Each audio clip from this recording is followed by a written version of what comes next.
ಪರೀಕ್ಷೆಗಳು ಮುಗ್ದಾಯಿತು, ಬೇಸಿಗೆ ರಜಾ ಬಂದಾಯಿತು, ಮಕ್ಕಳೆಲ್ಲ ಮನೇಲಿ ಇಡೀ ದಿನ phone, mobile, laptop, T V ಅಂದ್ಕೊಂಡು ಇಡೀ ದಿನ ಕೂತಿರ್ತಾರೆ.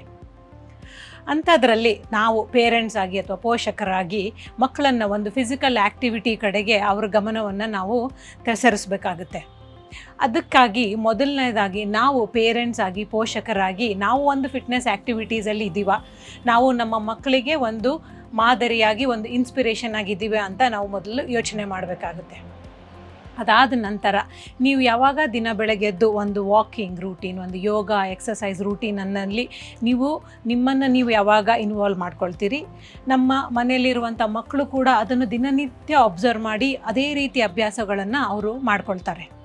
ಈ ಬೇಸಿಗೆ ರಜದಲ್ಲಿ ಮಕ್ಕಳಿಗೆ ಓದು ಅಥವಾ ಟ್ಯೂಷನ್ ಅಥವಾ ಕ್ಲಾಸಸ್ ಯಾವುದೇ ಒತ್ತಡ ಇರೋದಿಲ್ಲ. ಹಾಗಾಗಿ ಅವರು ಹೊರಗಡೆ ಹೋಗಿ ತುಂಬ ಆಟ ಆಡುವಂತಹ ಒಂದು ಸಮಯ ಇದು.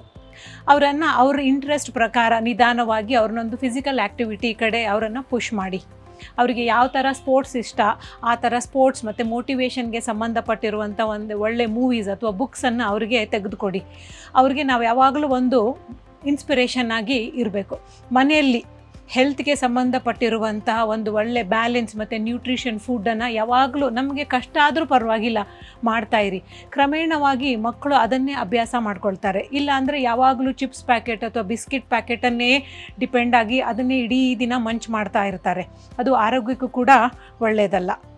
ನಾವು ಪೇರೆಂಟ್ಸ್ ಆಗಿ ಯಾವಾಗ ಮೊದಲನೇ ಹೆಜ್ಜೆಯನ್ನು ಫಿಸಿಕಲ್ ಆ್ಯಕ್ಟಿವಿಟಿ, ಬ್ಯಾಲೆನ್ಸ್, ನ್ಯೂಟ್ರಿಷನ್ ಅಥವಾ ಒಂದು ಮೈಂಡ್ಫುಲ್ ಪ್ರಾಕ್ಟೀಸ್ ಕಡೆಗೆ ಮೊದಲನೇ ಹೆಜ್ಜೆಯನ್ನು ನಾವು ಇಡ್ತೀವೋ, ಮನೆಯಲ್ಲಿ ಮಕ್ಕಳು ಕೂಡ ಅದನ್ನೇ ಫಾಲೋ ಮಾಡ್ತಾ ಬರ್ತಾರೆ. ಅದೇ ಒಂದು ಅಭ್ಯಾಸ ಆಗುತ್ತೆ.